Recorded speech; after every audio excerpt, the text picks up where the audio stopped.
Bienvenidos a esta clase conversatorio realizado el día 17 de junio del 2021, donde Ricardo Maldonado, invitado por la Escuela de Música de Concepción del Uruguay, Celia Torrá, expone sobre la música en la provincia de Entre Ríos, más precisamente la especie lírica, el estilo. La clase tiene una duración de 1 hora con 17 minutos y a continuación se escucharán diferentes estilos para ilustrar esta charla. Bien.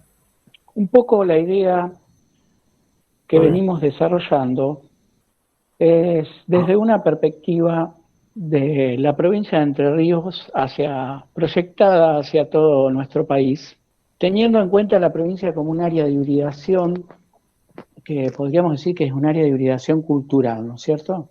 En este contexto, hemos invitado al maestro Ricardo Maldonado. Él dijo hace un momento, se presentó como maestro albertino, maestro rural, pero no puede dejar de decirse del Ricardo músico, del Ricardo compositor, del Ricardo escritor, periodista, creador de una revista como es El Trenzonal, de gran trascendencia en nuestro país, creador de Ediciones El CLE, una editora provincial de innumerables textos que han enriquecido la cultura escrita de nuestra provincia. Así que bueno, lo hemos invitado justamente a Ricardo para pedirle aportes sobre la música en la provincia de Entre Ríos. Voy a saludar también a todos los que están presentes. La intención, Ricardo, era contextualizar un poco tu relato a partir de esta postura, podríamos decir cultural, desde una mirada cultural de la provincia, ¿no es cierto? Digo, saludar a todos los que ya ingresaron al aula, a Adriana, a Luciana, a Mirko, a Cintia, a Gos y Luana, incluso cada uno desde su localidad. Esta tecnología tiene sus pros y sus contras. Creo que esta es una posibilidad de que estemos cada uno en su pago, pero todos reunidos. Sí, evidentemente la mediación a través de esta plataforma sortea este escollo que tenemos de no poder presenciar, estar mano a mano, mirarnos de frente, tener un contacto más cercano, más físico, ¿no? Esa presencialidad que es insustituible. Pero de todas maneras, yo creo que estos son recursos que allanan de alguna forma ese impedimento. Hablar de nuestra música tradicional, apelar fundamentalmente al reservorio de la memoria que está en los viejos músicos, ya muchos de ellos generaciones que ya no están vivas, digamos, ¿no? Pero que dejaron sus legados. Si nosotros vamos al campo de la investigación folclórica, basta citar a Carlos Vega para desarrollar un ámbito epistemológico muy importante, porque es la primera vez que en nuestro país se dio un tratamiento serio, documentado, de estudio musicológico de las distintas tradiciones musicales, de lo que Carlos Vega definió como el ámbito occidental o el ámbito oriental, comprendiendo, digamos, desde el norte de Sudamérica, toda la costa atlántica, hasta el sur, por supuesto, argentino, lo correspondiente a esta región, y específicamente al ámbito que compartimos con la República Oriental del Uruguay, con Provincia de Buenos Aires, con Santa Fe y el centro-sur de Entre Ríos, lo que él denomina folclore platense. Y a esa formulación también adhiere Laura Ayestarán en folclore musical uruguayo, ¿no? En tantas investigaciones. En lo que a mí respecta, yo soy una persona que vengo desde la ejecución de la guitarra, primero, por supuesto, aprendiendo de oídos, como se decía, ¿no? O de observación directa de otros guitarreros, o buscando en la guitarra cierta manera de entenderme con las cuerdas, con el diapasón, ir conociendo a poco el instrumento en sí, Y después con la oportunidad que me di de estudiar formalmente la guitarra, desde la vieja escuela de Aguado, pasando por la escuela Tárrega, hasta llegar a la gran escuela del maestro Abel Caldevaro. Es ahí donde la guitarra actualmente tiene su plena expansión resolutiva en el campo metodológico e instrumental, ¿no? De todas maneras, el saber académico y el saber popular no están disociados, no tienen por qué estarlo. Siempre se ha resistido desde los ámbitos académicos la participación de los compositores criollos, de los compositores sobre música popular, sobre música tradicional, teniendo en cuenta de que la matriz era eminentemente europea. Entrar a concertar dentro de la currícula contenidos que fueran nutridos por nuestros compositores, ¿no? Es decir, en el caso de la guitarra, por Julián Aguirre, por Abel Fleury, por tantos otros compositores que le aportaron lo suyo a la guitarra en base a ritmos y a especies musicales que cada uno de estos músicos de alguna manera fue nutriéndose. En el caso del Uruguay, la gran obra del maestro Fabini, la participación también el gran reservorio que aportaron distintos recopiladores, pero yendo ya al plano eminentemente etnomusicológico, la figura que se destaca es la de Carlos Vega. Es una figura que comienza a desarrollar su labor a partir de la década del 40 hasta mediados de los años 60. Y bueno, Carlos Vega hizo algunas incursiones en la provincia de Entre Ríos.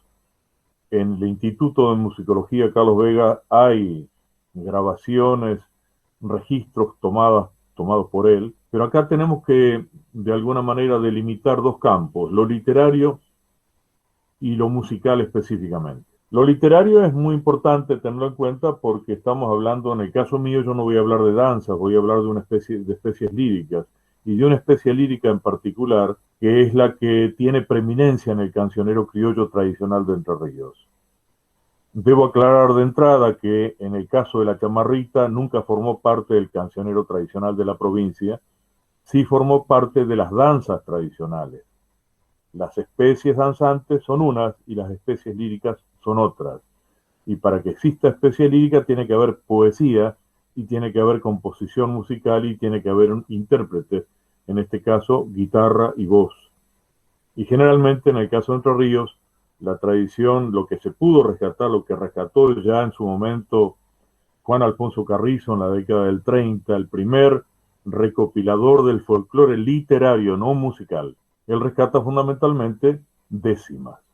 La décima es una especie poética, tiene su origen en España. Sabemos que Vicente Espinel Martínez fue el creador de ese formato, si bien hay antecedentes de otros que ya utilizaban la décima. Y bueno, y de ahí cundió, los grandes literatos usaron la décima como medio formal para la expresión poética, el caso de Lope de Vega, el caso de Quevedo. Y la décima entra, como entró la guitarra, a través de la conquista y la colonización de América. De tal manera que hoy en día la décima goza de una plena lozanía desde Cuba, México hasta Tierra del Fuego. Toda la América criolla, toda la América nuestra, emplea la décima como fórmula poética fundamental tanto para el canto improvisado, en el caso nuestro el Río de la Plata de los Payadores, el canto contendiente, el canto improvisado, la poesía improvisada o el cancionero de memoria, y es ahí donde yo me inscribo, en el rescate del cancionero de memoria, las décimas traídas de memoria.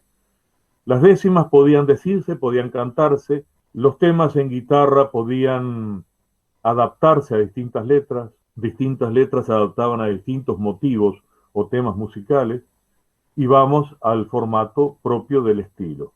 El estilo es una especie lírica muy importante. La destaca Isabel Aretz en su libro magnífico sobre folclore musical argentino, la destaca Carlos Vega, lo destaca Laura Ayestarán, por citar tres nombres fundamentales. en lo que se refiere al rescate musicológico. A su vez han aportado otros como Olga Fernández Latour de Botas, Bruno Jacobella, Augusto Raúl Cortázar, en fin. Ellos aportaron más al campo literario, ellos trabajaron sobre el folclore literario, no sobre el folclore musical.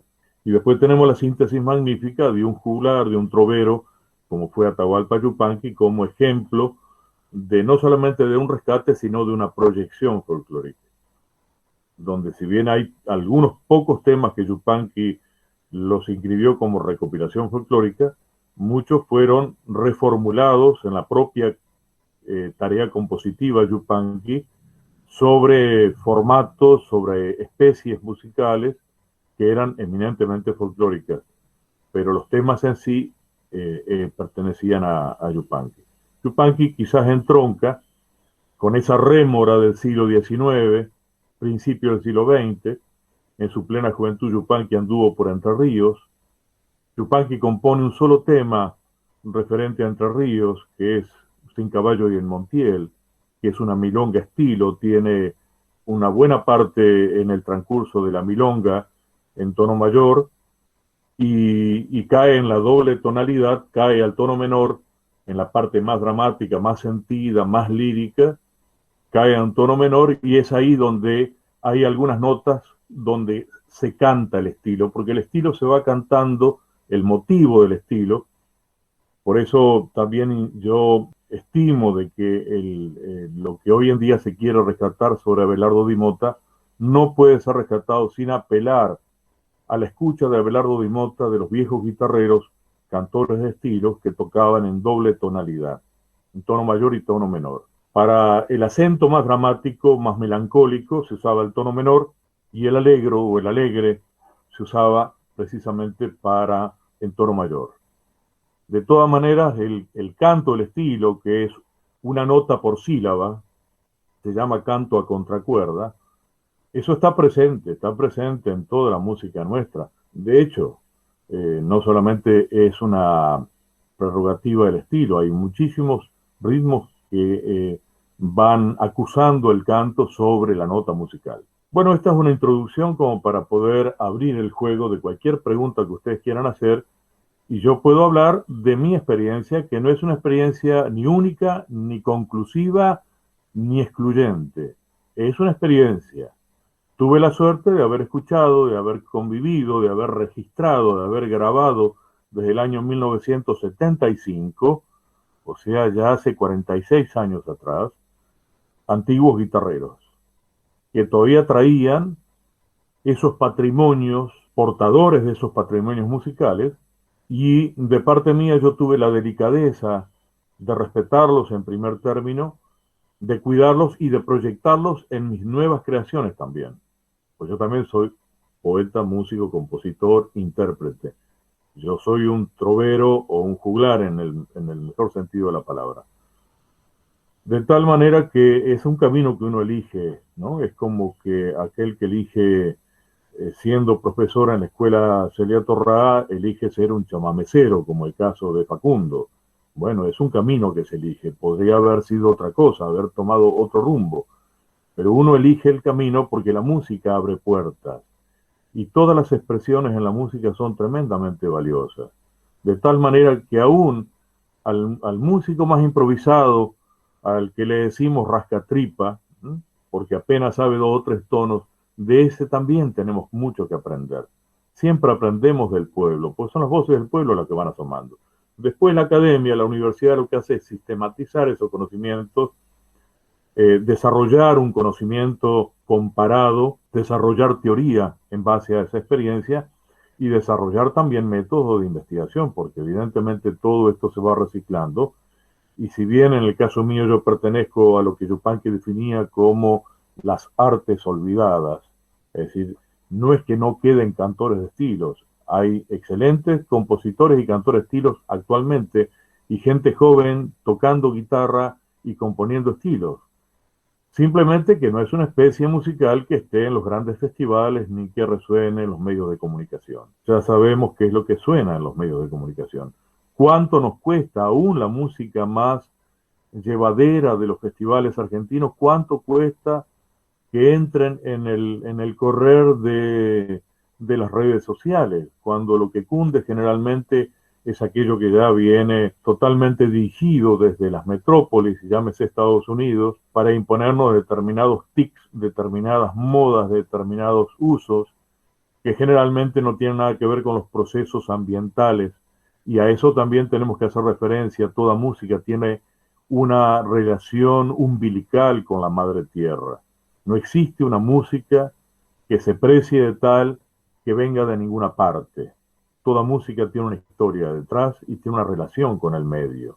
Nosotros cantamos o tocamos de acuerdo al ambiente que tenemos. Si viviéramos contra la montaña tendríamos otro sentimiento, otra respiración. Si viviéramos en la plena llanura tendríamos otra respiración, otra manera de relacionarnos con los sonidos.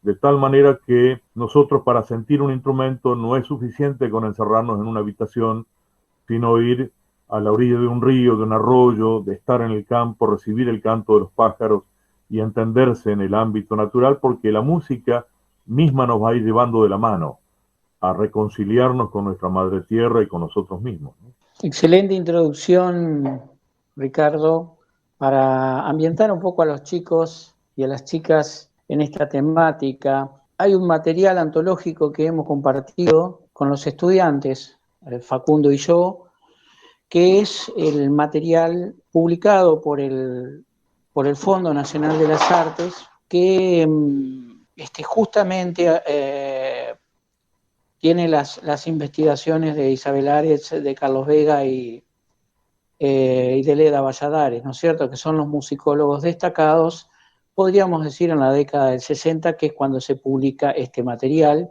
que se llama Las canciones folclóricas de la Argentina.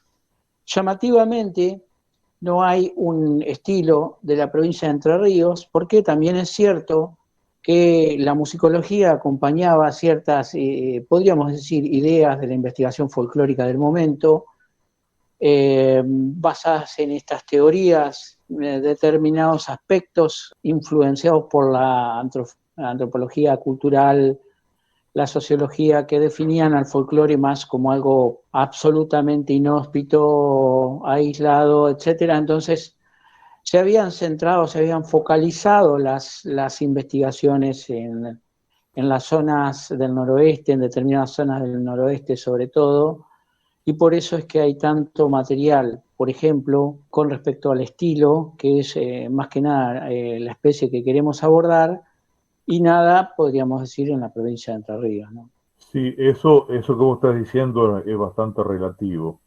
Fíjate vos que el folclore musical argentino, Isabel Aretz, edita este trabajo a través de Editorial Ricordi con el prólogo de Juan Alfonso Carrizo en 1952. Carlos Vega hizo sus incursiones de investigación musicológica en la provincia de Entre Ríos en la década del 40. Yo tengo enviados desde el Instituto Carlos Vega varios registros de guitarreros, de cantores y de acordeonistas, fundamentalmente en el ámbito de la ciudad de Paraná y de Paraná Campaña. Ese trabajo yo lo tengo y está a disposición del que, si ustedes lo quieren tener, encantadísimo. Todo lo que yo tengo disponible, Facundo lo sabe muy bien, está a disposición de estudiantes y de personas interesadas. Por otro lado... y va a ser el material con el que podamos hacer el trabajo práctico de esta clase, así que... Los primeros registros fonográficos de investigación musicológica, fueron registrados por Lehmann Nietzsche, un científico alemán que estuvo en el Museo de La Plata, y grabó en cilindros de cera a viejos payadores y cantores, y también hizo un registro de cantos aborígenes en 1904. 1904-1905 son los primeros registros. Yo me puse en contacto con el Instituto Iberoamericano de Berlín. Ellos me enviaron, yo tengo las grabaciones en CD de esos registros en cilindros de cera, y son los primeros registros que se hicieron en el ámbito de la ciudad de La Plata, provincia de Buenos Aires, y más hacia el sur, tirando hacia Río Negro. Fundamentalmente cantos mapuches, y también hizo una incursión Lehmann Nietzsche en el ámbito del noroeste, del norte argentino, más tirando a la zona chaqueña. Bueno, estos son los primeros registros. Evidentemente, el folclore como ciencia, nosotros tenemos acá a Ambrosetti como uno de los pilares de la disciplina científica del folclore en nuestro país, el gualeyo, ¿no es cierto? Juan Bautista Ambrosetti. Pero evidentemente después ha tenido personas ilustres que han desarrollado tareas magníficas en el campo de la investigación. A propósito de esto, tengo acá, si me permiten un minuto. Sí, Ricardo. Tengo acá un Tómate tu libro. tiempo nomás. Sí, tengo acá un libro, se lo voy a mostrar. ¿Lo ven? Sí, se ve bien. ¿Se ve bien? Formas musicales rioplatenses, origen hispánico. Publicación de estudios hispánicos. Este libro, que es un libro de consulta, un libro magnífico. Este libro está editado en el año 1946. Y por supuesto, el estilo, la décima, todo esto está totalmente documentado, explicado musicalmente y poéticamente. Y sus autores, Vílquez y Guerrero Cárpena, se basaron en la documentación de un sanducero, el comandante Don Cruz Guerrero, que estuvo en la defensa de Paysandú cuando en 1965 fue bombardeada. Este hombre nació en 1839 y falleció en 1902. Y su hijo, precisamente, Guerrero Cárpena, es el que tiene a su cargo la organización de todos estos rescates que hizo este hombre, que vivió todas las circunstancias propias de las guerras civiles del siglo XIX, y precisamente en el ámbito de los vivacs, de los fogones, en los campamentos ambulantes, en esta migración constante de las poblaciones por distintas cuestiones eminentemente políticas y de intereses, hacían que los que estaban a favor de la federación o que lo apoyaban a Artigas se iban junto a Artigas aquí o allá, y los que apoyaban a los unitarios iban para otro lado, y los que estaban a favor de la autonomía de los pueblos y de la autodeterminación de los pueblos lo apoyaban a Leandro Gómez, y los que estaban a favor de la intervención del Imperio de Brasil lo apoyaban a Venancio Flores. Vale decir que cuando uno toma también la música, la dimensión histórica no puede estar ausente. De ahí que la música no viene de cualquier lugar ni nace en cualquier tiempo, todo tiene un proceso. Pero acá, precisamente, en este libro está investigado a fondo el fenómeno del estilo. Yo después voy a sacar copias de estos capítulos específicos del estilo y con mucho gusto se los voy a enviar. Para no abundar, yo ahora voy, si a usted les parece, y tengo también, por supuesto, un trabajo magnífico de Corión Aronian, Músicas Populares del Uruguay, que tiene mucho que ver con nuestra historia. Y por supuesto, trabajos material de Ayestarán. Pero bueno, esto da base, da fundamentos a lo que uno sostiene. Porque si bien yo me encuentro con un material ya sistematizado, bien documentado, bien explícito, también parto de mi propia experiencia. Es como que lo empírico se constata, se corrobora, se enriquece y cobra una nueva dimensión a partir de encontrarse con otras fuentes. Por ejemplo, lo que tiene que ver con este libro fundamental de Carlos Vega, que es Panorama de la Música Popular Argentina. Un libro fundamental que no puede faltar en ninguna escuela de música. Y este libro fue editado en 1944. Va a decir que los trabajos de investigación serios arrancan a principios del siglo XX con Lehmann-Nietzsche y culminan de alguna manera con todo lo que dejó organizado institucionalmente Carlos Vega y toda esa pléyade de investigadores que surgieron de la epistemología fundamentada por y creada por Carlos Vega. Entonces, eso es muy interesante entenderlo, porque también eso entronca cuando queremos investigar sobre el origen y la evolución del chamamé, por ejemplo. Pero en este caso vamos a hablar, y el que puede hablar un poco con más autoridad sobre el chamamé seguramente es Facundo, que es un área o es una especie musical que él está investigando y ha seguido desarrollando, y todavía le queda mucha vida para investigar, si Dios quiere, por razones de edad estoy hablando. Y bueno, y en el caso mío, yo con mis 63 años tengo ya un camino andado y estoy andando y estoy creando y sigo adelante con todo lo que tiene que ver con la creación poética, musical, de lecturas, de investigación. Y la comunicación social, que esto es muy importante. Esto es importante también ver de qué manera una escuela de música abre sus puertas a la comunidad y personas que no son idóneas en estas materias, digamos, ¿no? Puedan de alguna manera también ilustrarse básicamente de estas cuestiones y de otros interrogantes que ustedes también puedan plantear, otras búsquedas, ¿no? Porque en realidad el círculo debería cerrarse de esta manera: devolverle al pueblo los medios expresivos para que el pueblo los regenere y los proyecte y no quede solamente en función de un espectáculo. La música no puede estar circunscripta al fin de un espectáculo. La música tiene que ver con la vida toda, desde lo pagano, lo religioso, desde lo íntimo hasta lo social. ¿Sí? Si nosotros observamos cómo han evolucionado las distintas culturas musicales en el mundo, todas han surgido de contextos físicos determinados, desde ámbitos laborales, desde prácticas, desde tradiciones, y bueno, todo ha tenido un sentido funcional, pleno. Por eso es tan importante entender estas cosas también desde el campo de la antropología, ¿no? Me refiero a la antropología cultural. Pero bueno, yo estoy hablando al correr de mi pensamiento. Ustedes Sí, dirán, Ricardo, no quiero aburrirlos. compartimos este pensamiento también. ¿Se escucha bien? Se escucha muy bien. ¿Ustedes me Sí, sí, escuchan bien a mí? Ah, porque cambié de sistema. ¿Ustedes me escuchan sí, bien? sí, sí, se Sí, escucha bien. perfecto, te escuchamos. Bueno, bárbaro. Sí, perfecto. Nos escuchamos.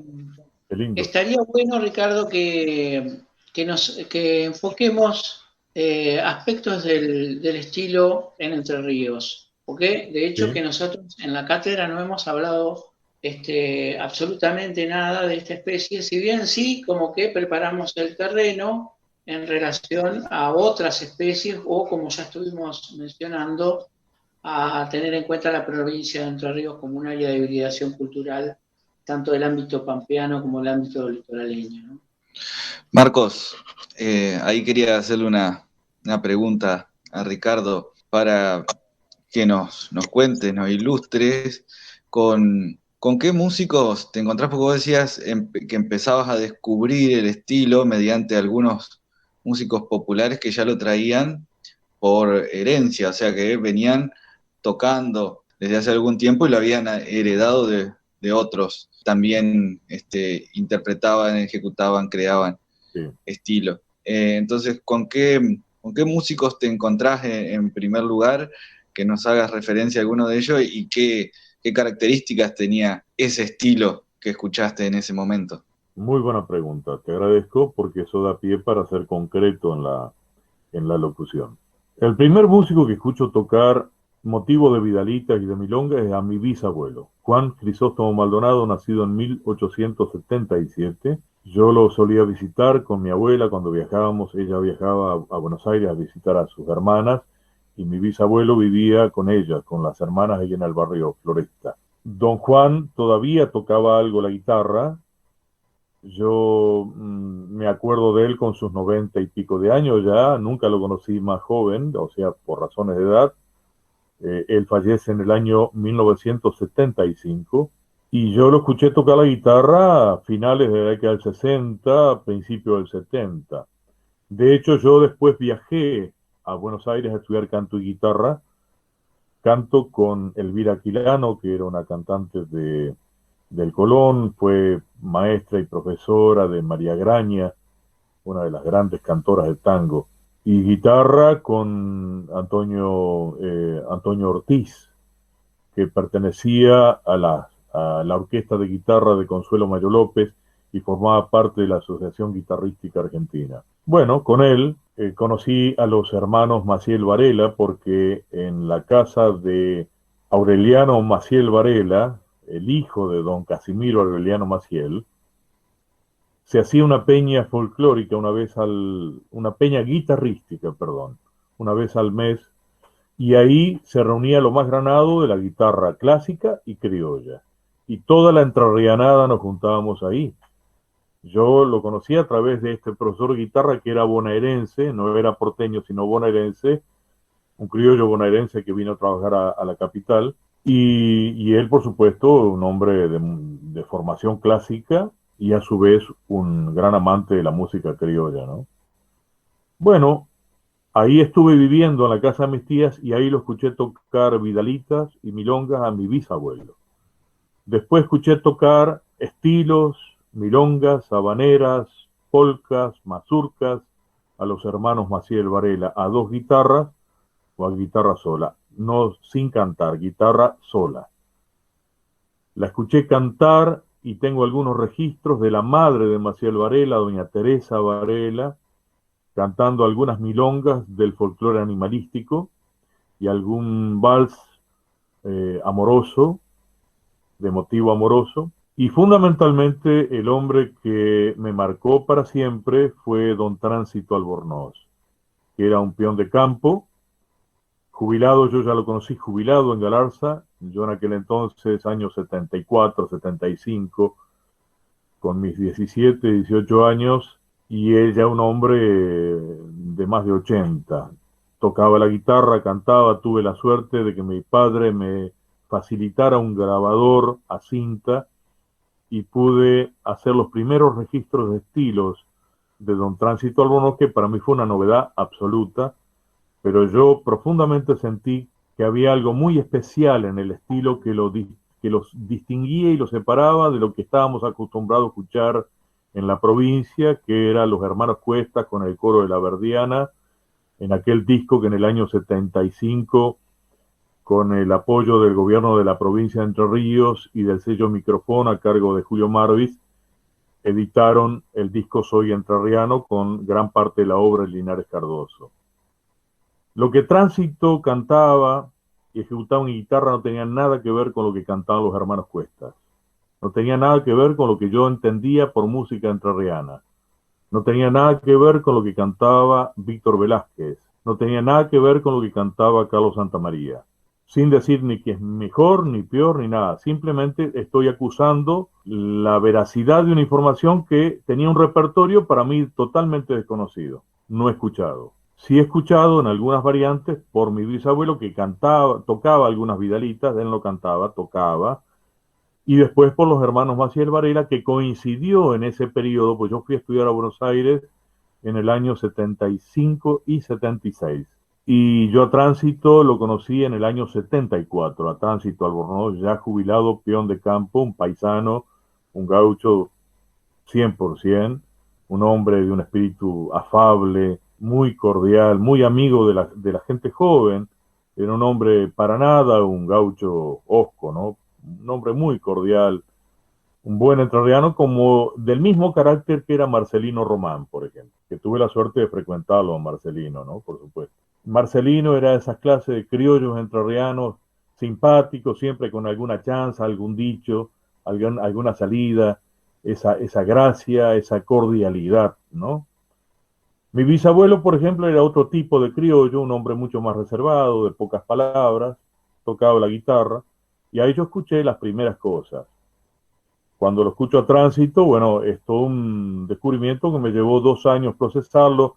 Felizmente coincidía con el abordaje de la obra de Abel Fleury, que yo estaba haciendo formalmente en el estudio de la guitarra con mi profesor Antonio Ortiz, y coincidió con el descubrimiento del reservorio de los hermanos Maciel Varela, donde los dos compositores, uno que radicó en Maciá y que dejó una obra guitarrística que algún día vamos a editar a través de mi sello Ediciones de Cle, con el acompañamiento de Marcelo, que es la obra guitarrística reunida, bien preparada, bien digitada. Seguramente el aporte que hizo en su momento María Eugenia Figueroa ha sido importante en traducir, en pasar a partitura en limpio algunos temas, pero la obra de Maciel Varela es una obra muy vasta.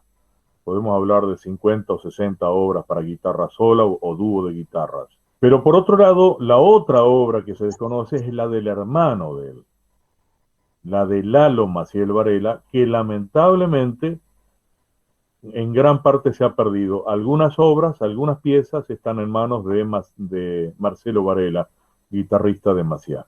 Entonces son esos referentes y a partir de ahí conocerlo a don David Juárez, conocerlo a don Rosario Zapata, a José Eduardo Eusebio Seco, en fin, a otros guitarreros criollos, haber rescatado, ya empezando a rescatar décimas fundamentalmente, y esas melodías que quedaron en mis oídos y que por suerte, al tener cierta preparación ya académica en la formación guitarrística, en la disciplina de la mano izquierda y de la mano derecha, pude preservarlos en la memoria y desarrollar toda una tesitura de proyección de eso. Es decir, yo en este momento, hoy, con mis 63 años, canto estilos, letra y música recopiladas a Tránsito Albornoz hace 46 años.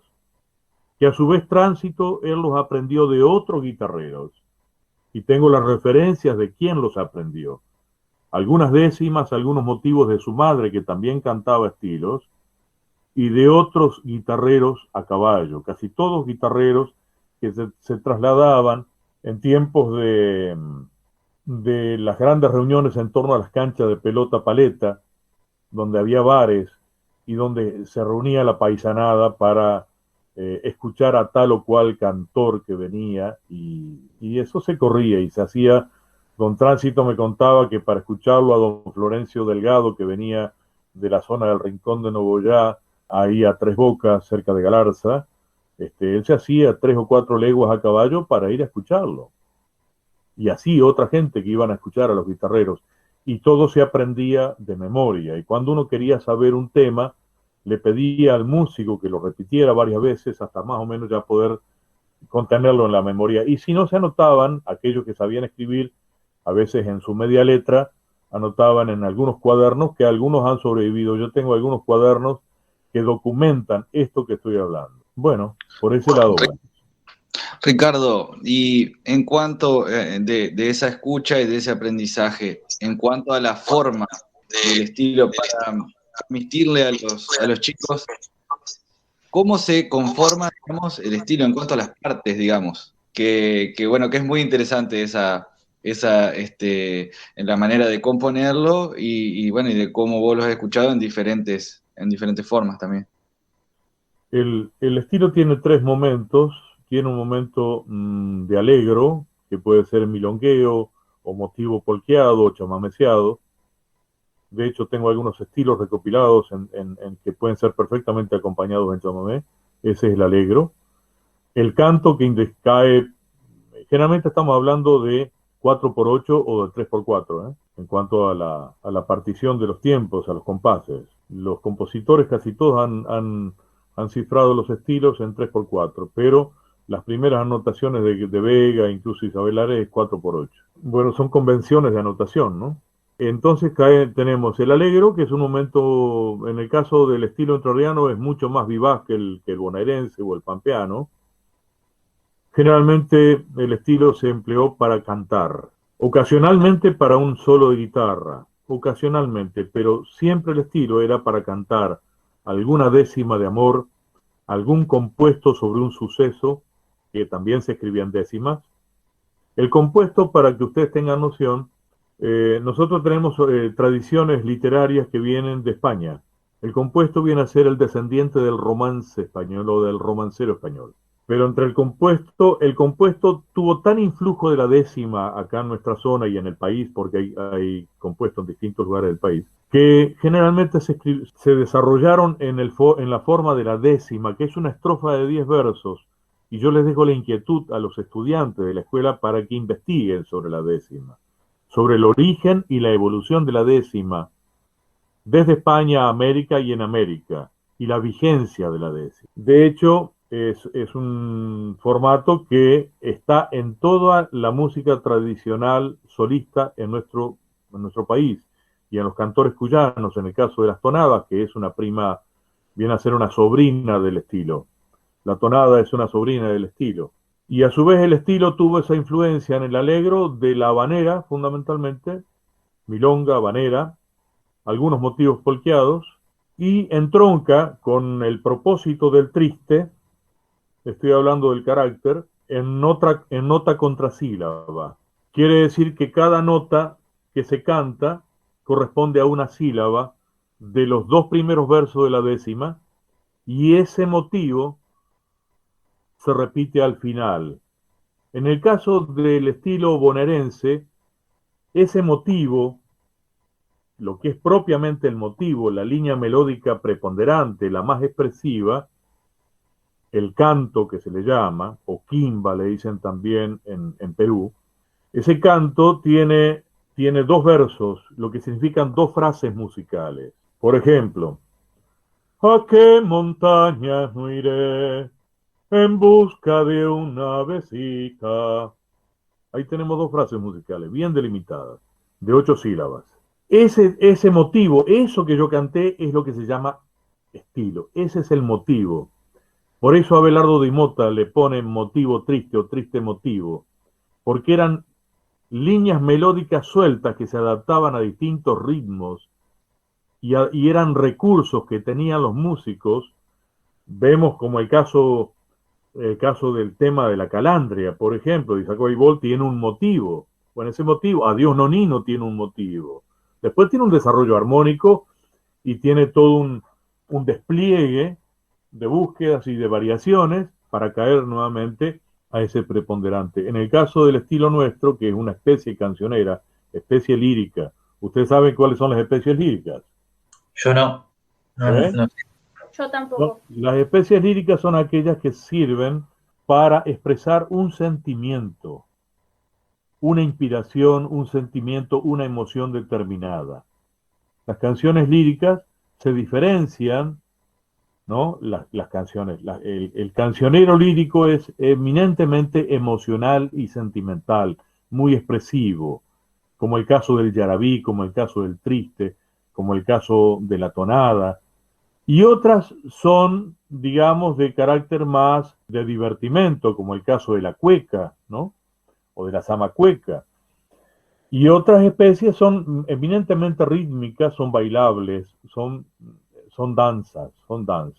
Ustedes saben que hay danzas en Provincia de Buenos Aires que se cantan y se danzan, en el caso de la huella, pero eso es una creación reciente.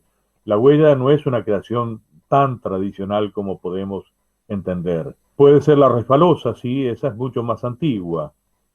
Son especies que se cantan y se danzan, pero generalmente van encabalgando coplas de poca monta poética, coplas medias fregonas, simples, muy simples. Yo he rescatado algunas coplas acompañando el tango montielero, por ejemplo, ¿no? Que ya se viene la tormenta repuntando entre los rayos, y que me hallo aquí cantando en la casa de Don Ceballos. Es una copla de floreo, mientras sigue tocando y se baila. Es una copla de floreo, nada más. No tiene una pretensión poética. En cambio, la décima sí tiene una pretensión poética, un motivo poético.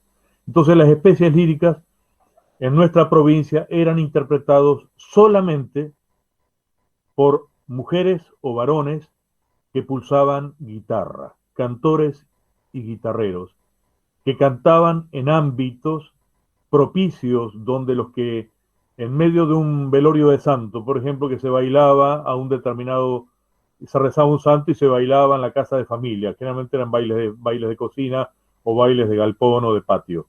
Bueno, cuando descansaban los músicos que tocaban para que bailaran las parejas, generalmente entrelazadas, ahí venía el descanso y ahí se pasaba la guitarra al guitarrero para que cantara alguna décima de amor dedicada a fulana de tal. Por ejemplo, yo quería dedicarle una décima de amor a fulana de tal, entonces le pedía a tal o cual cantor de estilos o de décimas que cantara. ¿Y por qué se elegía el estilo?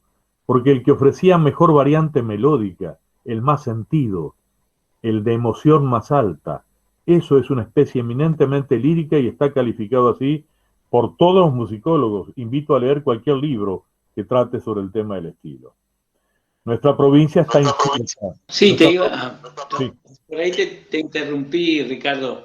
Sí. Pero a ese lugar, creo que al que te estás dirigiendo, como para enfocar, digamos, Sí. La pregunta sería, no sé si quedó claro lo del tema de forma. pero sumándole cualquier cosa, total podemos Me seguir hablando de la... me faltó un movimiento, si me Pero, permitís, Marco. eso. Me Pero faltó- a eso, ajá, ahí va. Pero a eso me gustaría que le vayas pensando en desarrollar la idea de la participación del instrumento, en este caso la guitarra, ¿Cómo no? ¿Cómo no? en el estilo, No. y tal vez la cuestión armónica. Perfecto, me parece muy bien.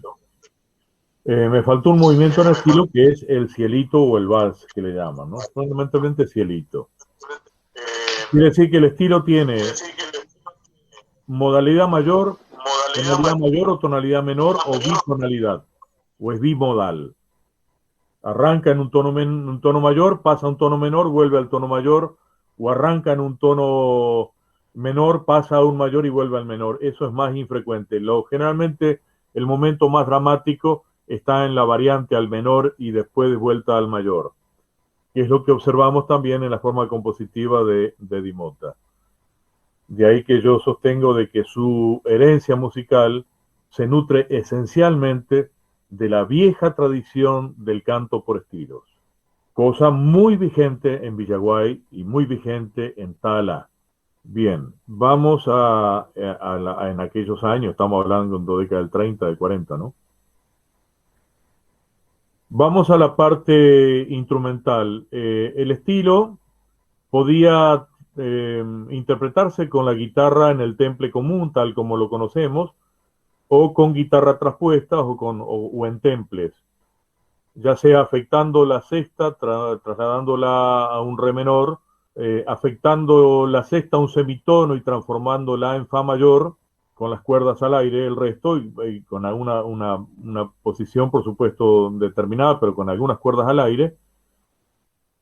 O en el caso magnífico del temple que rescata José Ramón Maciel Varela en Lágrima de Madre, que es un estilo entrerriano, él lo subtitula Preludio Entrerriano, fue editado en Antigua Casa Núñez en la década del 40, y es un estilo que tocaba su padre, don Casimiro Aureliano Maciel, que a su vez venía de muy antiguo, y tiene un temple que es la sexta y la tercera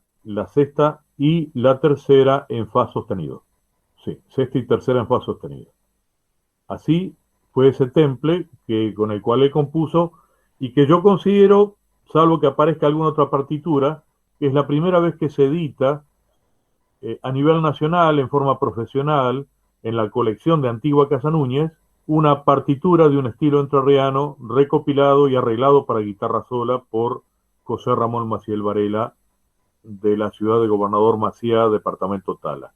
Con respecto al empleo de la guitarra, lo que yo digo, lo que vi tocar, cómo lo vi tocar, obviamente yo lo toco con la escuela guitarrística, que es otra cosa, ya es otra posición de la mano, otra digitación, pero sí, digamos, algunos recursos, como por ejemplo la impresión fuerte de la voz y por lo tanto de las cuerdas acompañando la voz en el canto del estilo. El estilo no se tocaba de una manera lábil, no se tocaba de una manera tenue.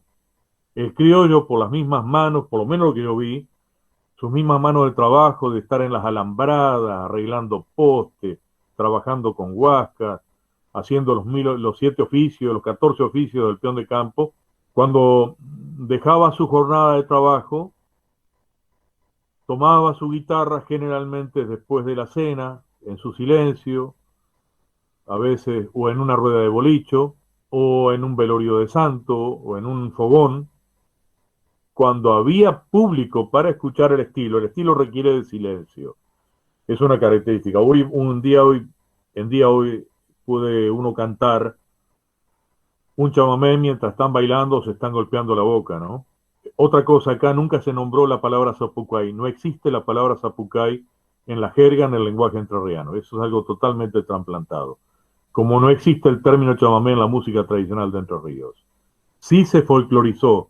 Es decir, nosotros tenemos distintas épocas de procesos de folclorización. Yo me refiero a lo más antiguo. Podemos decir que a partir de la década del 60 hubo un nuevo proceso de refolclorización de la música que, sacada de los discos o de las actuaciones de algunos conjuntos o de lo que estaba de moda, pasó a transformarse ya en una corriente natural de expresión de muchísima gente de nuestra provincia de Entre Ríos, de muchos ámbitos. Pero cuando hablamos de música tradicional, no existe ni el zapucay, no existe ni el chamamé, existen los motivos polqueados o motivos que van para el estilo, o en el caso de la milonga, que tuvo una influencia fundamental en todo el ámbito nuestro a partir del canto improvisado de los payadores y fundamentalmente de esto que de alguna manera impulsó Gabino Ezeiza en la modalidad del canto de los payadores, que antes improvisaban sobre cifras, fundamentalmente cifras, valses y estilos, y después empezaron a improvisar casi generalmente sobre la base rítmica de la milonga. La milonga que acusa una influencia afro-rioplatense muy marcada, y vemos entonces en el estilo tres componentes. Un componente peruano, por su herencia en el canto y seguramente en la composición de escalas, tritónica, pentatónica fundamentalmente, y de algunas secuencias de sonidos que evidentemente ustedes podrán investigar en cuanto a las distancias, ¿no?, tonales. Y eso tiene su origen en el yarabí, tiene su origen en el triste. Por eso, cuando uno escuchaba cantar un estilo, decía, está cantando un triste. No, el estilo es otra cosa. Una cosa es el triste y otra cosa es el estilo. El triste sí tiene una impronta eminentemente peruana.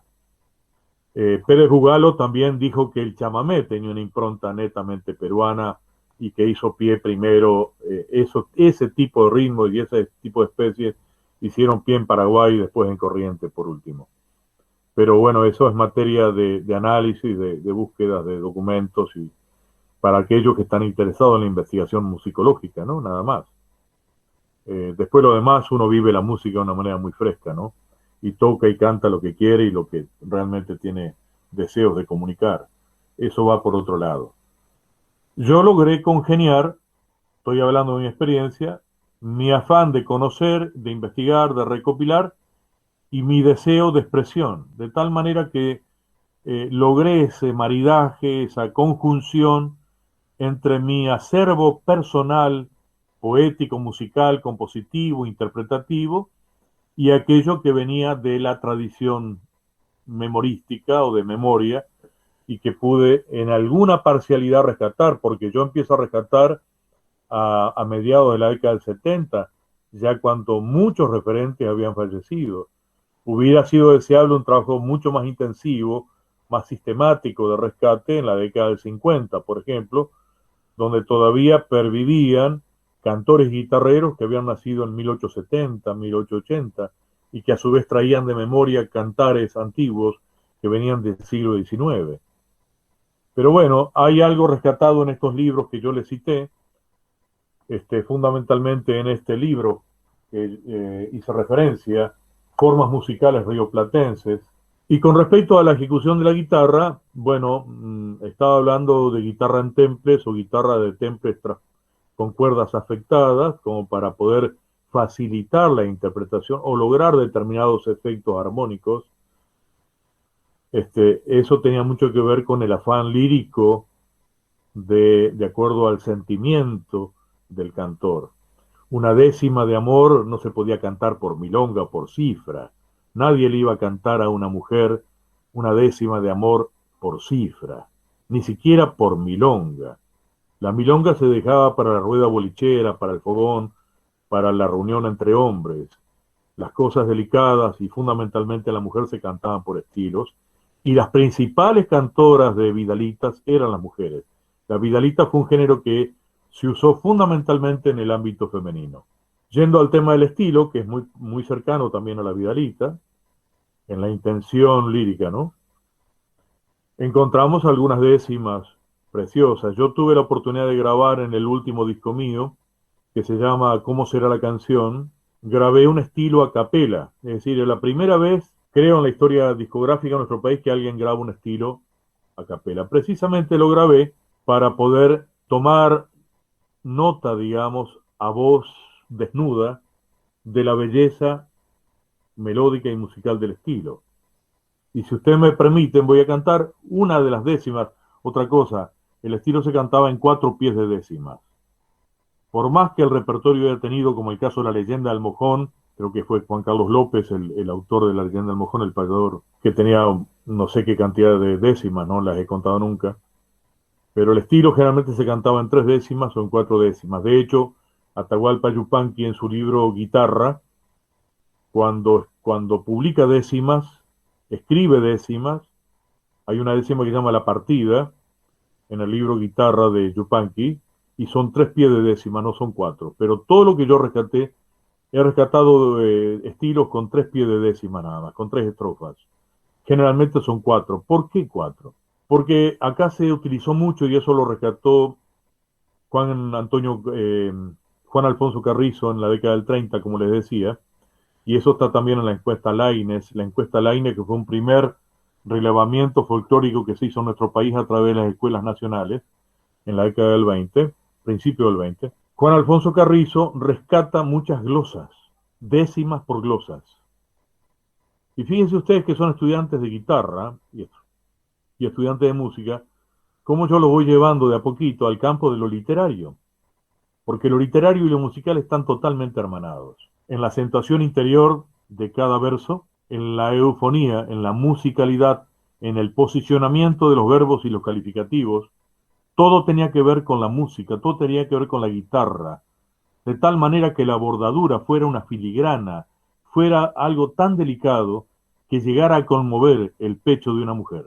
Entonces yo rescaté del cancionero rescatado por Juan Alfonso Carrizo unas décimas que se titulan Yo fui tu árbol estimado, y en esas décimas que llevan el título del primer verso de la primera décima, esas décimas fueron rescatadas en el departamento Villaguay, dice Juan Alfonso Carrizo, en el departamento Victoria, las mismas décimas en San Antonio de Areco, provincia de Buenos Aires, y las mismas décimas fueron rescatadas en Belén, provincia de Catamarca.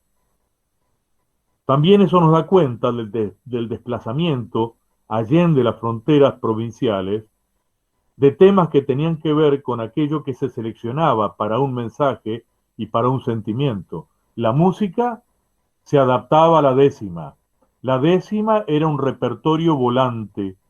Cualquiera podía utilizar esta letra y la podía enmaridar, casar, podemos decir así, con tal o cual música. No existía la estructura que hoy conocemos de esta letra con esta música. Eso pertenece más bien al copyright, a la autoría, al aspecto autoral, al folclore, a lo que es el folclórico. Nunca le importó el origen y el autor del tema. Le importó la funcionalidad, la vivencia, la herramienta para expresar un sentimiento, un pensamiento, una protesta o algo que tenía que ver con lo más profundo de su ser. Dice, por ejemplo, estas décimas, yo voy a cantar un pie, a ver si me acuerdo, para arrancar, para ilustrar. Este estilo yo lo grabé así, recopilado el estilo a Don Tránsito Albornoz, la letra recopilada a Juan Alfonso Carrizo, y dice: yo fui tu árbol estimado, que te di tanto producto. Si hoy ya no te doy fruto, fue porque me has deshojado. No pienses que me he secado, estoy más verde que un yuyo, y no creas con orgullo, porque es cosa muy notoria. Y ahí vuelvo al canto primero. No seas mala de memoria, y acordate que fui tuyo. Ahí tenemos una melodía íntegra de estilo cantado. Ricardo, había algunas preguntas de los chicos, Sería bueno. las chicas, sería bueno. para aclararlo ahí, porque estaban escribiendo, algunos Sí. que no le han dado el micrófono. Respecto de la forma, vos, porque seguramente a algunos les va a interesar para después ejecutar, ¿no? ¿Cómo no?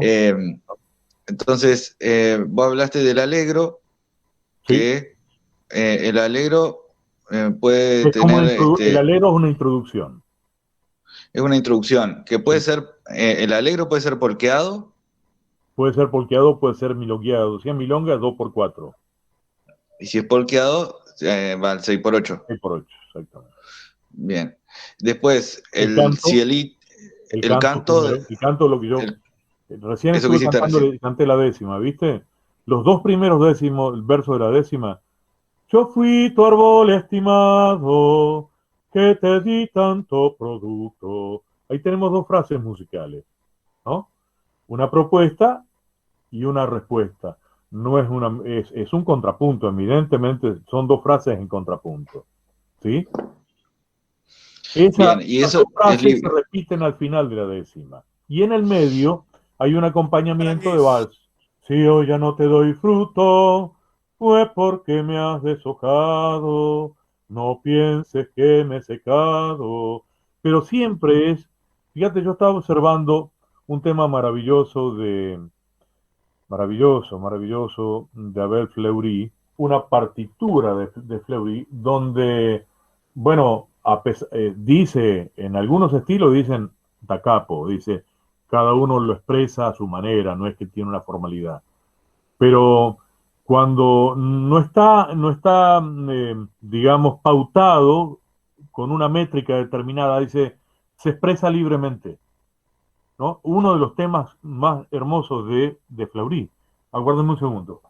Sí, todavía faltaría una respuesta certera, pero no se hagan problemas, digamos, porque de última lo vamos charlando A en ver, a clases ver. sucesivas.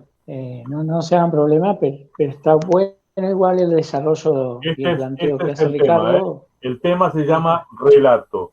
¿Lo alcanzan a ver ustedes? Sí, sí. Sí, se ve Relato. bien. Perfecto. Esta es una obra bellísima. Búsquenla, googleenlo. Busquen relato de Abel Fleury, escúchenlo.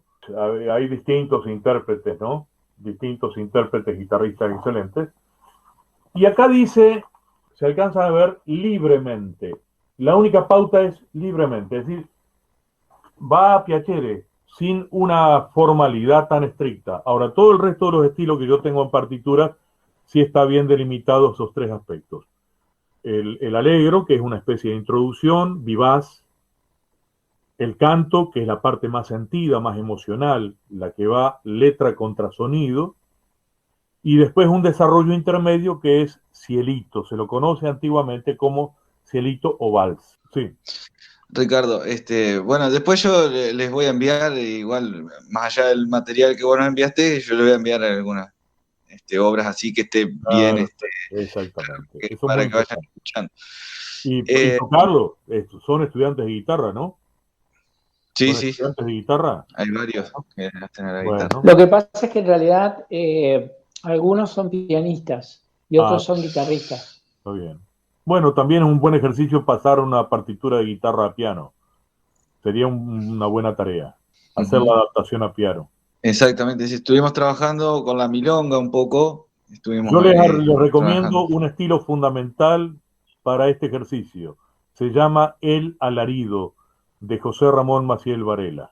A ese estilo yo se los recomiendo y se los voy a enviar. Es sencillo, aparentemente sencillo tocar. Lo más sencillo a veces es lo más difícil, ¿eh?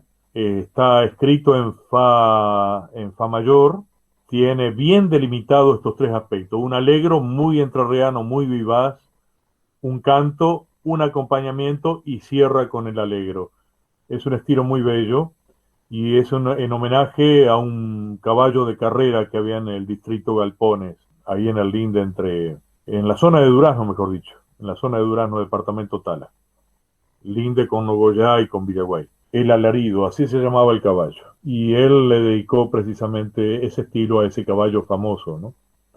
Y es un estilo muy entrerriano. Eso sí es autoría de José Ramón Maciel Varela. Ricardo, tal vez me vaya para otros lares, pero bueno, valga la redundancia ya que estamos hablando del estilo. Sí, Ya cuando llega la era discográfica, digamos a la Argentina, a todo el mundo, la era del disco, sí. hay cantores, sobre todo de Buenos Aires, pero también ligados al tango, que graban mucho estilo. El caso Sí. de Gardel y que también hace referencia en algunos de los discos, si mal no recuerdo, a Eso. la provincia de Entre Ríos. Gardel Gardel, y Edmundo Rivero. Gardel bien. y Edmundo Rivero. Fueron cantores de estilos y otros también, por supuesto, pero Gardel sí tiene todo un repertorio de estilos. Uno de los más conocidos es Pobre Gallo Batarás, ¿no? Bueno, sí, Cuando llega a la parte discográfica, de alguna manera el rol de la transmisión oral empieza a opacarse porque todos están pendientes de la moda de ese momento que venía en el soporte de los discos de pasta y de los aparatos aquellos que eran los fonógrafos. Entonces, y después la radiofonía cumplió un rol fundamental.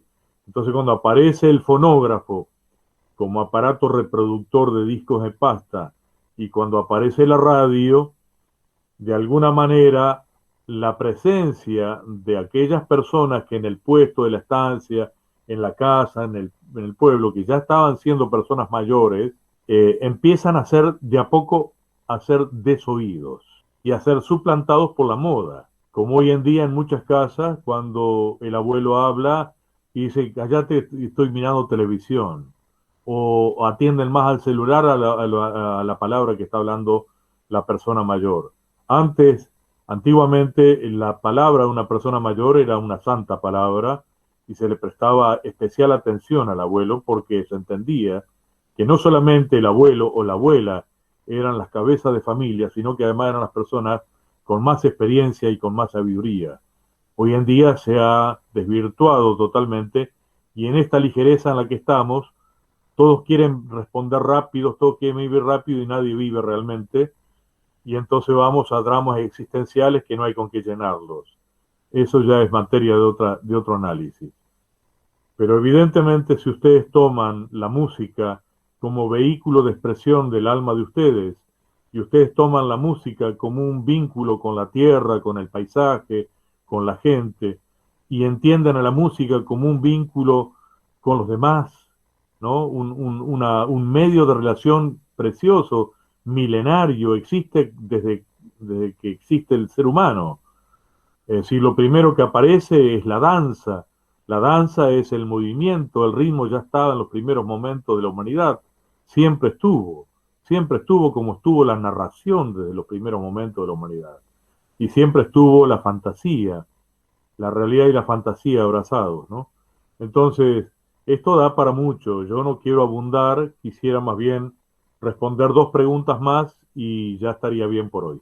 Sí, Ricardo, estimo que venimos en un desarrollo bastante claro del estilo. Tal vez por ahí podríamos hacer, creo que también está desarrollado esto, el planteo de dónde surge el estilo, tal cual como lo venías desarrollando vos, pero sería interesante si alguno de los estudiantes, ya Facu te pasó una consulta que la terminaste de responder recién, Bien. más formal, pero por ahí si alguno tiene alguna pregunta específica sobre esto que estamos hablando. Si se está entendiendo hasta ahora la idea. Lo que nos están faltando indudablemente son ejemplos, pero con Ricardo estuvimos hablando. Me gustaría escuchar la palabra de Adriana Amor, de Marcos Martí, bueno, esta voz de Luana Grondona, de Agos Perrot, de Luciana Austera, Mirko Laureiro. Me gustaría escuchar la palabra de ellos, que me den sus impresiones y sus inquietudes. Quisiera escucharlo a ellos. ¿Qué les parece? ¿Qué inquietudes tienen? Díganme. Bueno, arranco yo. Dale, Mirko. No, la verdad que a mí me pareció muy interesante la charla. Me gustó mucho la temática. Se nota que has sido un hombre con mucha experiencia y muchos estudios a lo largo de tu vida, digamos. Y me pareció muy interesante poder escuchar lo que tenías para compartir, porque nos enriqueció, digamos, de cierta forma, musicalmente, y también aprendimos, digamos, mucho con el chamamé, de la historia de las tradiciones entrerrianas. Y es más, o sea, me gustaría seguir, digamos, el día de mañana tener un encuentro presencial y poder charlar más y aprender más, digamos, porque me gustó mucho. No sé qué. Ejemplos si pensarán en lo vivo. mismo los compañeros. Ejemplos en vivo estaría genial. Sí, bárbaro, ¿no? Claro, con la guitarra en la mano y uno cantando es otra cosa. Yo estuve acá, no sé cómo sale el canto por redes, pero bueno, hacemos lo que se puede, ¿eh? Por ahí, más o menos se puede clarito. explicar, como para poder mostrar un poquito, de ejemplificar, digamos, dar un poquito de ejemplo, ¿eh? Por mi parte también, primero que nada agradecer, porque Gracias. si bien yo creo tener alguna referencia en cuanto al estilo, gracias a De Costa a Costa y bueno, esos movimientos que por ahí nos han dado a conocer estos géneros, estos ritmos más de acá. Por ahí lo que ellos hacen es darnos los ejemplos, charlas así nos ayudan a entender el interior, digamos, el por qué es con la guitarra, por qué es para escuchar y no para bailar, también más la estructura, que eso es algo que yo prácticamente desconocía. Si bien conozco estilos, por ahí no sabía los nombres de los movimientos, claro, o esas partes también. Muy bien, Agos. Bueno, me alegro que te sirva, y esto da para mucho más, por supuesto. Esto es un primer encuentro que ojalá podamos replicarlo en forma presencial. Ojalá que sí. Sí, a mí me pasó igual, en mi caso no conocía nada sobre el estilo. Y Claro. eso que siempre escuché mucho folclore, pero bueno, ya el más actual, el que más alcance había, con los CDs y toda esa industria. Así que bueno. Bueno, ahí está Luciana. Luciana, la escucho, Luciana. Sí, muchas gracias por compartir todo esto con nosotros. Gracias. Fue muy enriquecedor, muchas gracias. Merecido. Bueno, para mí el honor ha sido para mí, Luciana, ¿eh? El honor ha sido para mí. Agradezco al profe Marcos y por supuesto al amigo Facundo, que siempre está al pie ahí con su mate y su atención despierta, ¿no? A ese mate, compañero. Mate, Tito, mate terriano, está muy cara la yerba. Bueno, sí, Ricardo, yo lo quiero... sí, hay otra. Luana, a ver.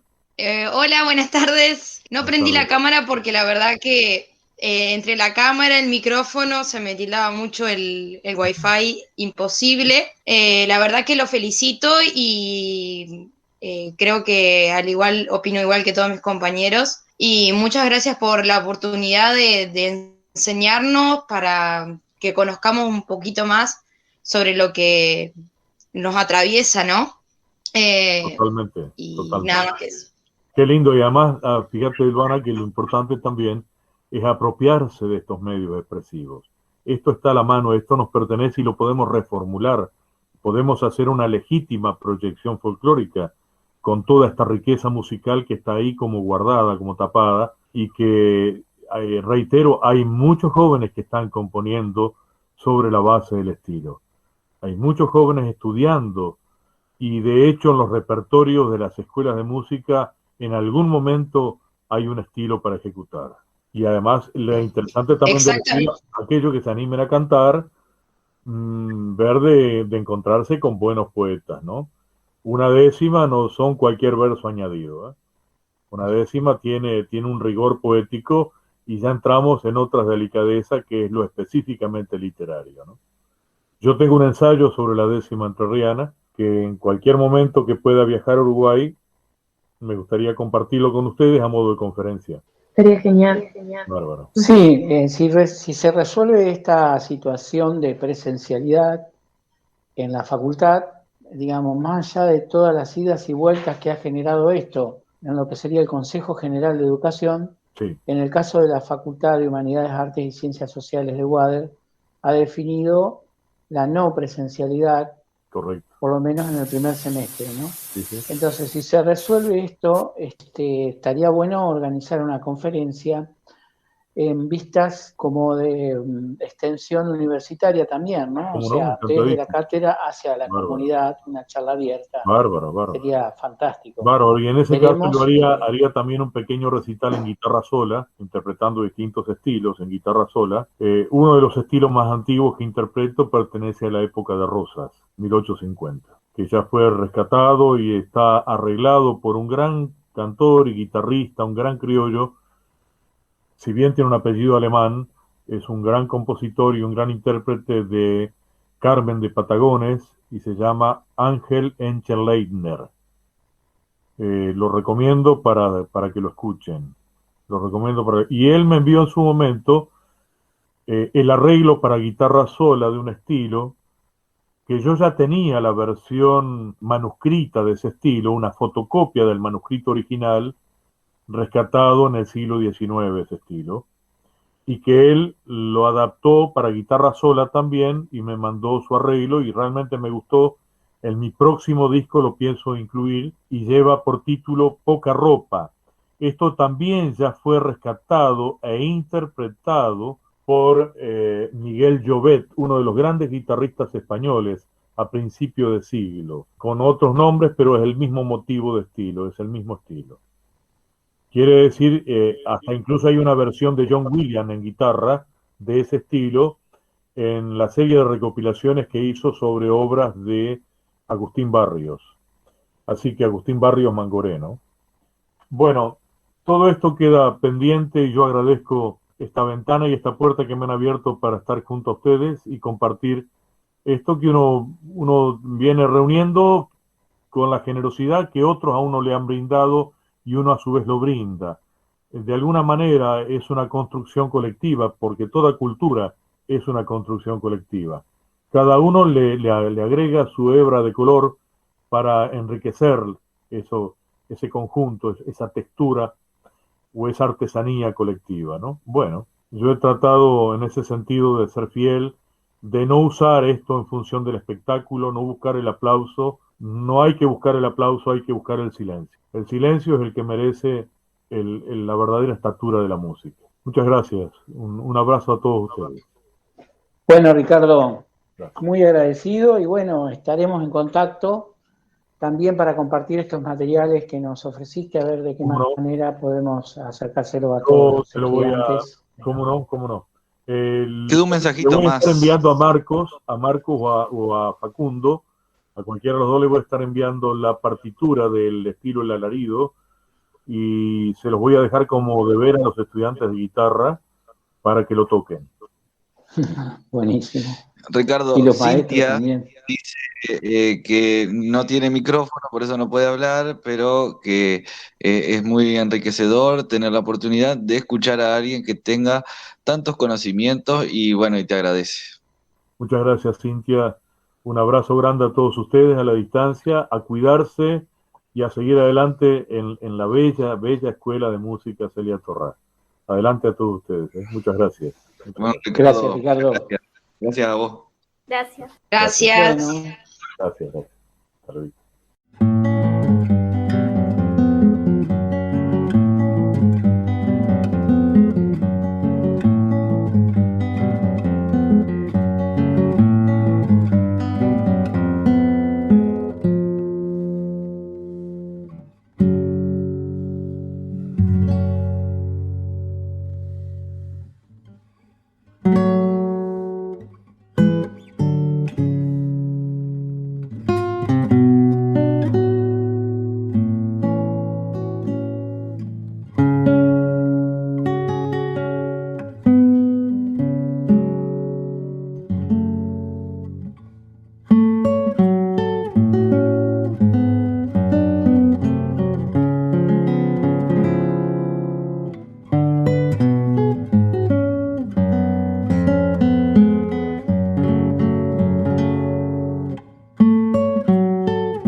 conservada la diuca, soy un ave retirada. Siempre vivo en las aladas y ningún ave me busca. Otra vez que el aire surca lo que la pluma le ayuda. La golondrina que sube altos, bajos y encumbrados, para ver esto en mis manos, soy el halcón de virtudes.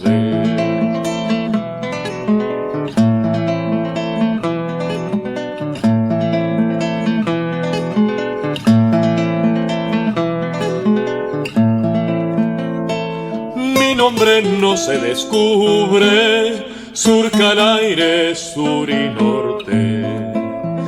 Me encumbro en los horizontes por las aves que me huyen.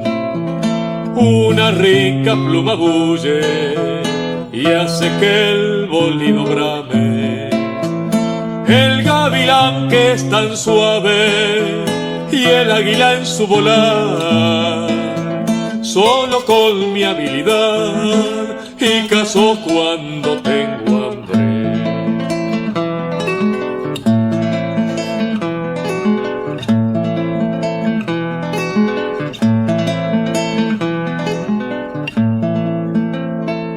Habito en las soledades y en lagrimosas montañas. Me recorro la campaña donde oigo bolido de ave. Mi virtud nadie la sabe ni la doy a conocer. Donde encuentro que comer, menos habitación tengo. Con las aves me mantengo y no se me echa de ver.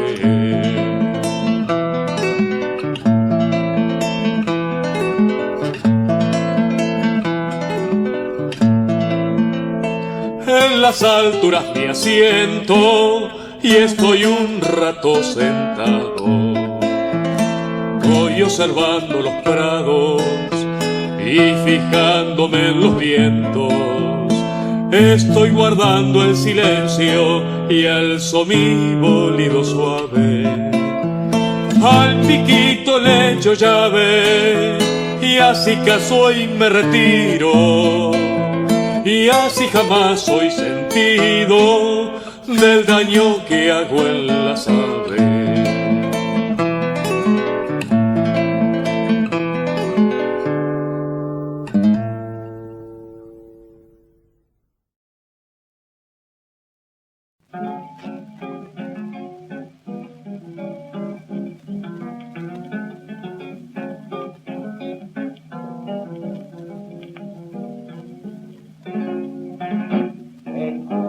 Calandria amada, dulce mi amor penetrante, que yo fui tu fino amante, que en un tiempo te adoraba. Yo soy aquel que gozaba de tu amor con albedrío. Soy aquel que sin desvío, no soy el que me ausenté. Yo soy el que te estimé y no me olvides, bien mío.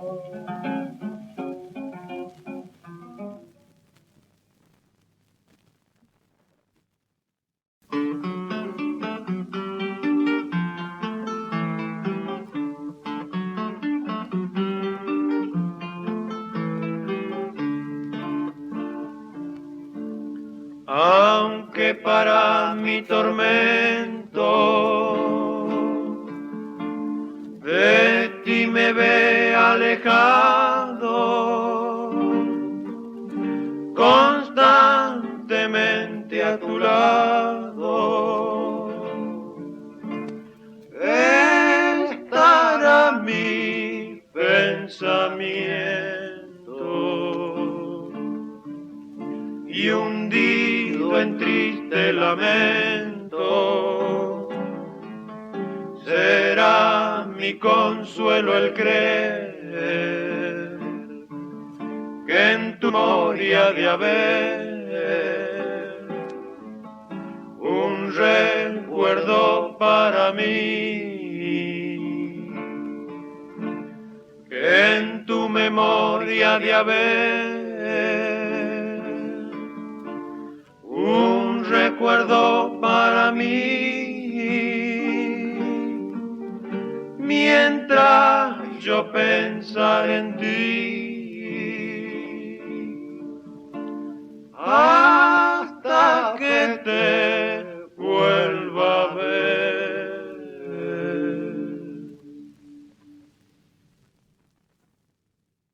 Estilo.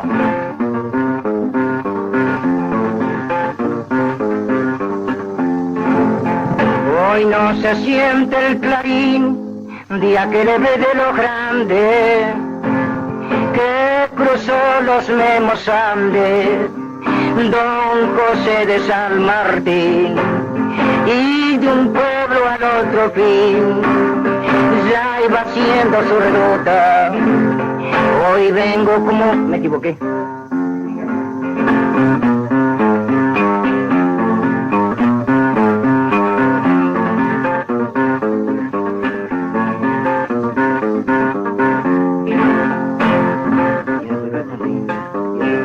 Y que de un pueblo al confín, quien regó con sangre patriota, quien regó con sangre patriota, tuito el suelo americano, sino fue el mismo paisano que su guerra fue chacota.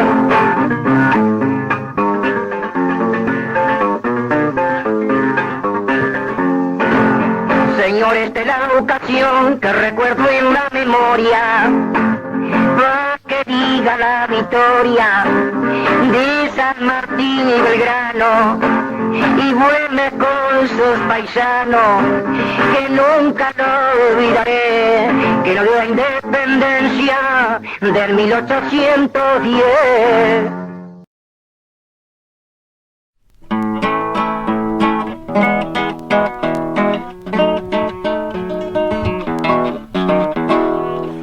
Yo en el mundo no he nacido, al cielo nunca llegué, por el infierno pasé, al purgatorio no fui, nunca supo Dios de mí, ni los ángeles me han visto, soy ángel en todo recinto, que no tengo alma ni cuerpo, no estoy vivo ni estoy muerto, y en todas partes existo.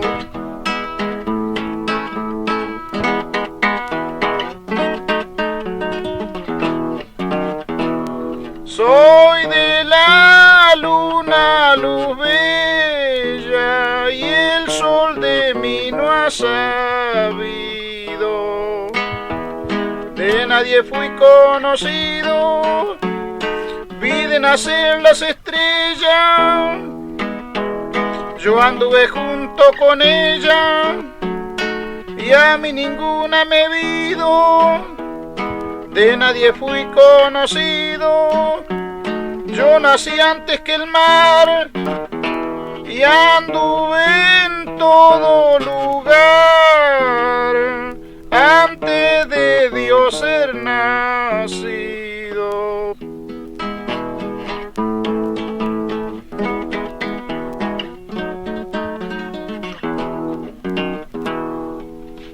Cuando la ciencia nació, nacieron los elementos, nació la luna y el viento, y yo era nacido ya, cuando el mundo se formó, era nacido 1000 veces, nacieron todos los meses, la luz y la oscuridad, y yo era nacido ya antes que nadie naciese.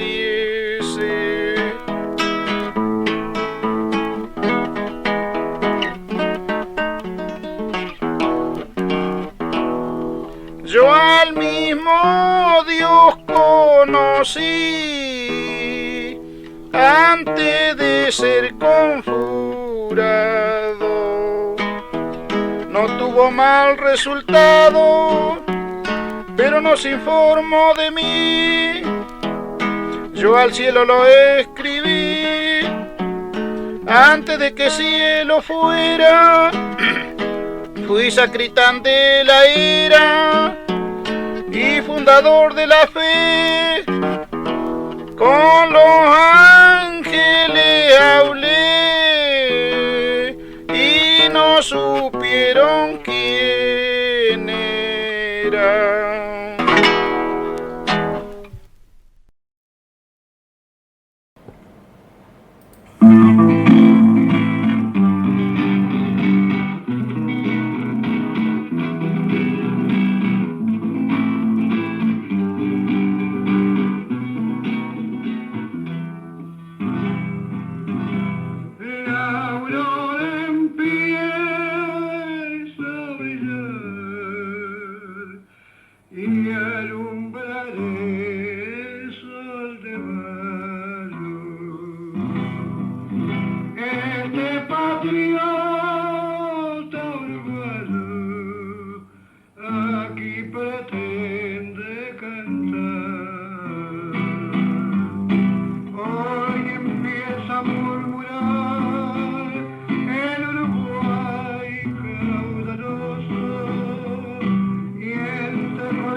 Para romper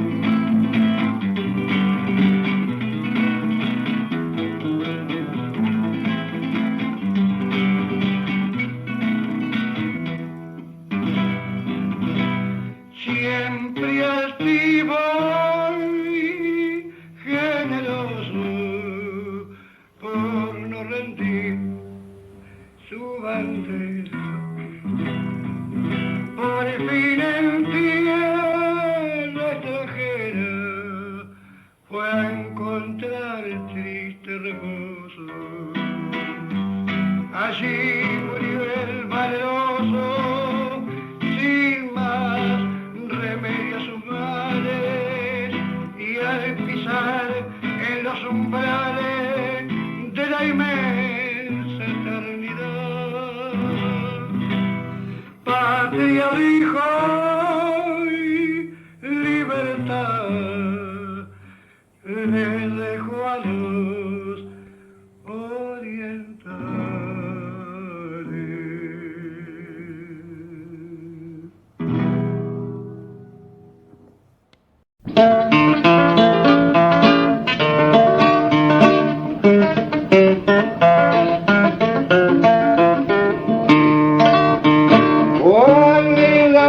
Constante y le volvido más fuerte, que no le teme a la muerte para buscar a su amante. Quisiera verla un instante, tendría gusto y amor. Pobre mi fragante flor, y en donde la buscaré.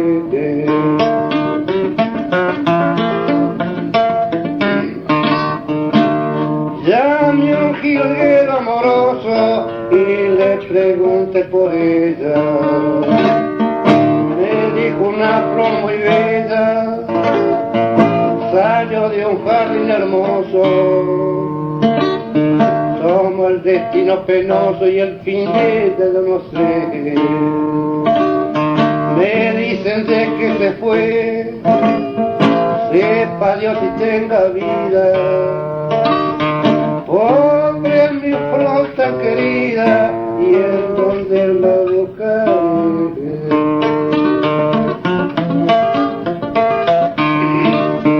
Cuando una ceniza fría de mi cuerpo habrá quedado, todo eso se habrá acabado, de este fiel idolatrado, pero con tiempo acabado y en buscarte me emplearé. Siempre te perseguiré, y aunque te lloro perdida, pobre mi flor tan querida, y en donde la buscaré.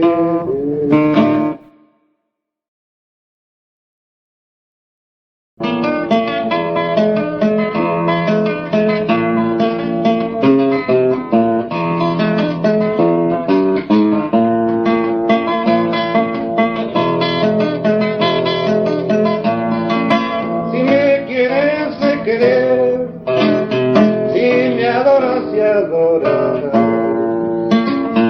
Si me aborrecen también, con la misma de pagar. Que nunca me sé olvidar, ni con la mente de velo, porque tengo aquel consuelo de cuando voy a pecar. Si un pecado se me va y otro queda en el anzuelo.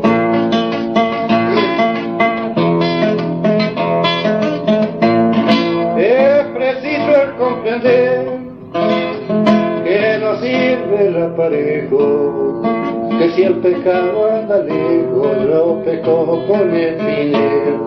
Y el que me dediqué y el que ofició de pescar, si un pescado se me va, yo me lo paso cantando, sea que otro está picando, ni cuidado que se me da.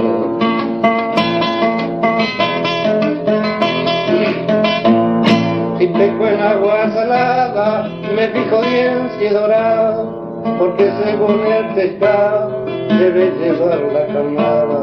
Y si la marea está brava, dejo el barquito parado. Demasiado he navegado y al lado del murataje, yo desprecio el mojarraje por pescar algún dorado.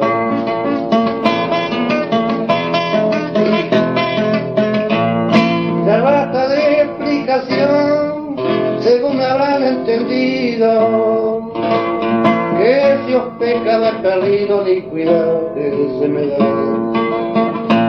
Pero que me importa a mí, de que te baja la playa, yo he perdido una mojarra por pescar un surubí.